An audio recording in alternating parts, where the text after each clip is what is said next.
Hey Mama, welcome to the podcast. My name is Jocelyn and I am the host of the Positivity in Pregnancy and Motherhood podcast.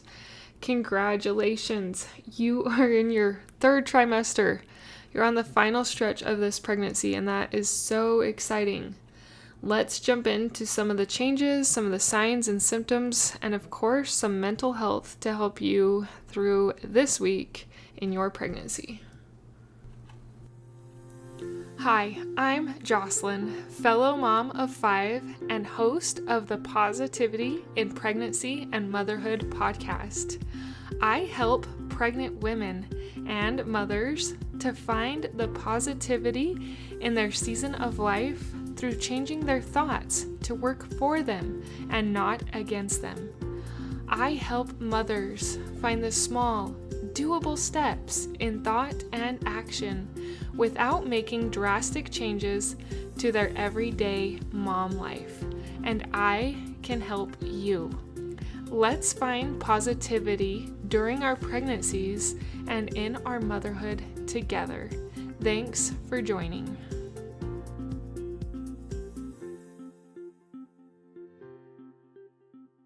You are 2/3 of the way done, and I'm sure that is so exciting and relieving, especially if pregnancy is hard for you. Some of the changes that are going on this week is that baby's hearing is extending to voices outside the wombs. Not the wombs, the womb. They can begin to hear voices that are outside of your belly, which is pretty fascinating. Some women find it comforting, soothing, enjoy talking to their baby. I know sometimes I would talk to my baby mostly at night when I tended to worry a little more. I would just talk to the baby and I don't know, you'll have to give it a try and see if you like that. The babies can actually open their eyelids now. They have poor eyesight, but they're beginning to sense bright light. Before this, their eyelids were fused together, but now they can open. And even when the babies are born, they can't see very far away. It's pretty close within like a hand length away of how far they can see. From head to heel, they are anywhere from 10 to 14 inches long, lengthwise kind of similar to last week. That's about the length of a lettuce or the size of a cantaloupe. I know I've mentioned the hiccups before, but the hiccups are another thing to be expecting or something that you might be feeling as this pregnancy progresses. For you, you could be dealing with swelling. Maybe your shoes are getting tight or your wedding ring won't fit on your finger, and that's called edema. It is mostly normal, but severe edema can be signs of preeclampsia. And I didn't know this when I was pregnant with my first. I started I called myself fat, getting fat, but really it was just edema and water weight, and I was very huge. And I was just, I didn't know, but it ended up that I did have preeclampsia, and it turned into a pretty emergency situation. Not to scare you, but just to be aware, and if you are concerned, to have your blood pressure checked. You don't always have to go into the doctors to get your blood pressure checked. You can buy your own cuff and have someone that knows how to take the blood pressures do that for you. That's what I started doing after that first baby because I just needed to keep my eye on that and to check on it and to ease my worries. So my husband and I both learned how to check my blood pressure. It's harder to check your own, but it can be done. Teach your husband, and when you're concerned, allow him to check your blood pressure.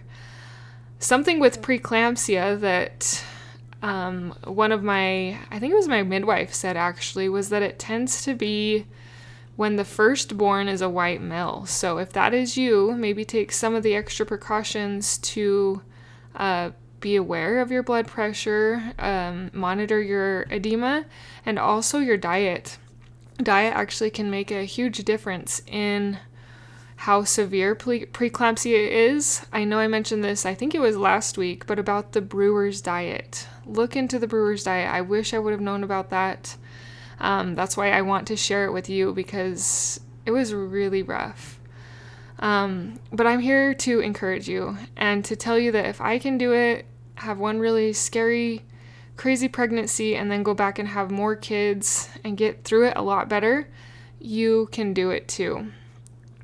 Baby is going to start settling into a more permanent position in your body. So you might notice that you feel kicks in a certain spot most of the time. They start to settle down a little bit there. The research I did didn't talk about the reasoning, but I think it's because they're getting bigger and the room is getting smaller. If you want to read or listen to any of the resources I've used, they are in the show notes. It is Mama Natural and Bridget Tyler are the main ones that I use for these episodes. I really like both of them, and I feel like they have good information. So those will be in the show notes. And I also wanted to talk about gratitude. As you know, gratitude is one of the sections in the Morning Sickness mini course for mental health. And even though you're probably over the morning sickness phase, gratitude can still help you when you have worries, concerns, or a lot of negative thoughts in regards to pregnancy and in regards to those symptoms that you are feeling that are not always positive. I made that video course with 44 videos, 2 to 8 minutes long. They're all pregnancy specific to help you have a more positive mental mindset 2 to 8 minutes at a time. They are really short, they're really doable. You don't have to physically exercise, you just let your mind work along with them. One of those videos talks about gratitude in the form of a hobby or a sport. So let's do that right now. And this week, as you notice having negative thoughts, replace it with a gratitude for a hobby or sport. So is there a hobby or a sport you did when you were a young girl that you enjoyed? What was that hobby or sport? Why was it so fun for you? Were you good at it? Did you enjoy the people that you did it with? Who started you into this hobby or this sport? Why are you grateful for it? And just go through these questions, even come back to this episode to remind yourself of what they are, and find gratitude for some of these past things in your life. As you take more time to find positivity through gratitude, through changing the negative to the positive, and through pregnancy-specific affirmations, you can find more beauty, more joy, and better mental health in pregnancy. That link is also in the show notes, and I hope that you will look into it. My website is there if you want more information as well. We will meet again next week when you will be 28 weeks along. You can do these things, Mama. You can find positivity. You can find the miracles in all the changes that are happening with you and your baby.